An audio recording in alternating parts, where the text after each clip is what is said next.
ભવનાથ ખાતે મહાશિવરાત્રિ મેળાનું ભક્તિમય સમાપન. મોડી સાંજે મેળાના આકર્ષણરૂપ દિગંબર સાધુ સંતો ફૂલહાર, હાથામાં લાકડી, ભાલા વગેરે બેન્ડવાજાની સુરાવલી વચ્ચે શ્રી પંચ દશનામ જૂના અખાડા ખાતેથી રવેડી રૂટ પર પધાર્યા હતા. આ રવેડીમાં પ્રથમ વખત બગીઓથી સાધુ સંતો દૂર રહ્યા હતા.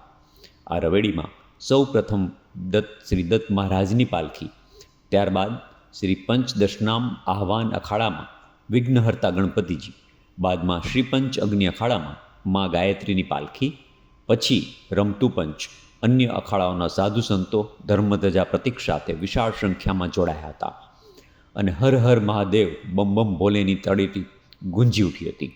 શરીરે ભભૂત, મનમાં શિવ, હાથમાં હથિયાર અને ગળામાં ફૂલહાર સાથે રવેડી રૂટ પર દિગંબર સાધુઓએ લાઠીદાવ, અંકસરત વગેરે સાધુઓના હેરતભર્યા દાવ વચ્ચે રવેડી મધરાતે મૃગીકુંડ પૂજી હતી. આ સાથે અમે તમોને આ રવેડીની એક ઝલક બતાવવાનો પ્રયત્ન કર્યો છે.